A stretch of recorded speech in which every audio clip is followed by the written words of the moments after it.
সুপ্রভাত বন্ধুরা, তোমরা সবাই কেমন আছো? আশা করি ভালো আছো। আমিও ভালো আছি।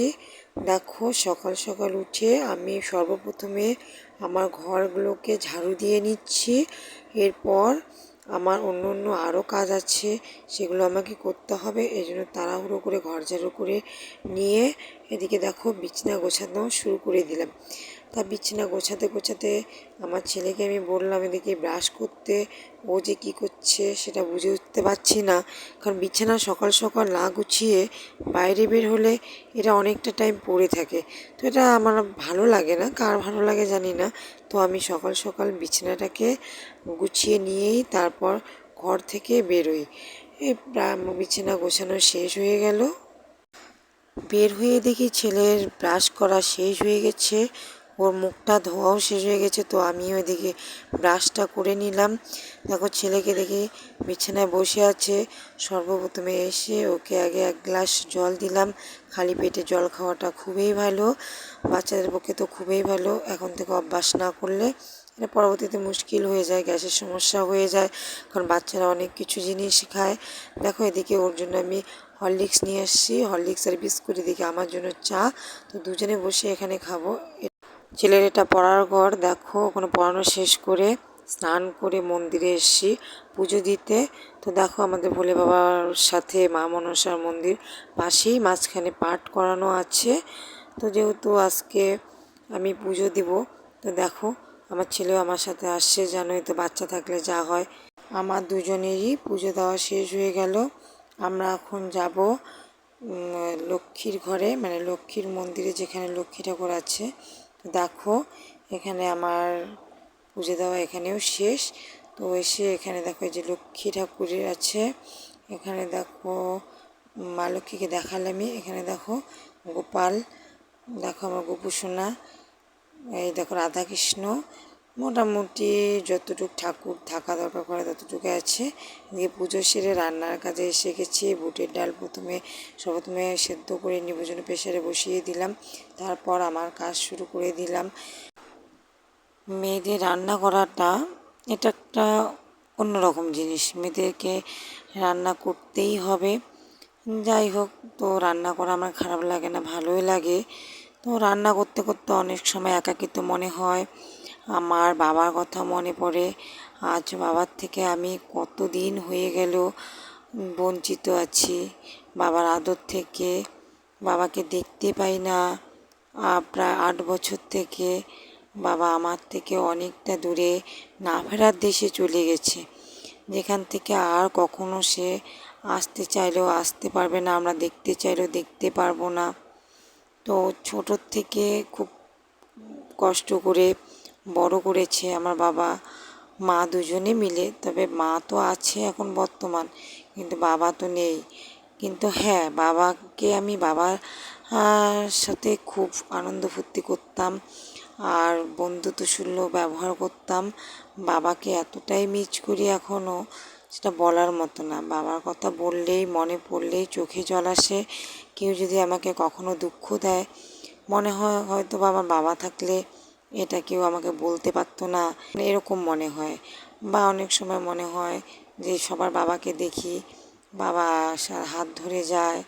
আমার বাবা থাকলে হয়তো বা আমিও হাত ধরে যেতাম, তাকে কিছু বলতাম, আমার বাবাকে একটু জড়িয়ে ধরতাম।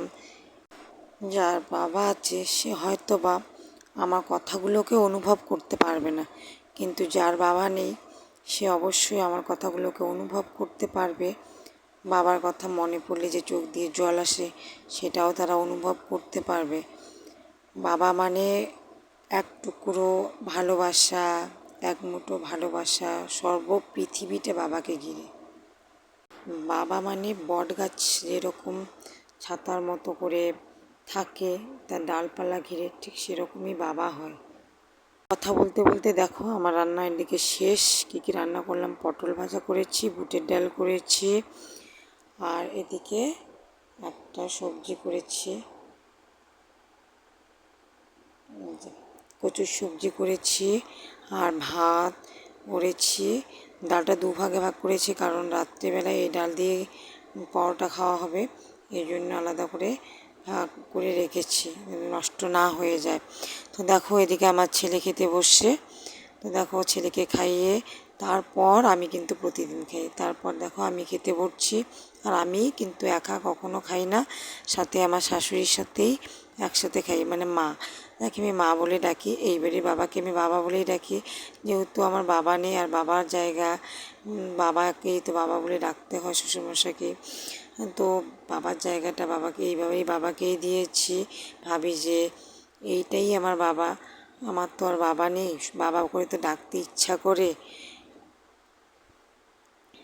এদিকে মায়ের সাথে গল্প করতে করতে খাচ্ছি আর কি, যা রান্না করছি তাই খাচ্ছি। বুটের ডাল আমাকে অতটা ভালো লাগে না, তবুও খাচ্ছি, কী আর করা যাবে।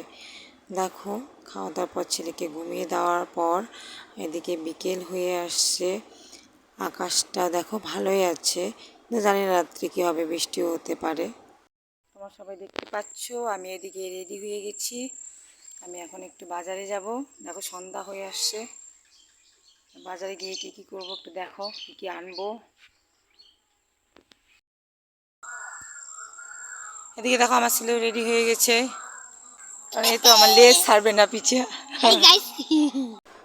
দেখো বাজার থেকে কিনে নিয়ে আসছি কলা, আর নিয়ে আসছি অনেক কিছু নিয়ে আসছি। তো দেখো আম, আম, চিনি, সন্দুক লবণ, সাবু, ধূপকাঠি, এই যে হচ্ছে মুড়ি, সবজি আছে কিছু, এগুলো নিয়ে আসি বাজার করতে গেছি আজকে। এই যে এগুলো আরও আছে, বিস্কিট আছে, দেখতেই পাচ্ছ, বিস্কিট হ্যাঁ তো কুকুরে বাচ্চার জিনিস নিয়ে আসি। কতগুলো একবার নিয়ে আসে, কারণ হচ্ছে আমাদের বাজার তো আর পাশে নেই, প্রতিদিন এত আনতে পাবো না, ওই জন্য একবার নিয়ে আসলাম। তা যাবে, এক দুদিন যাবে।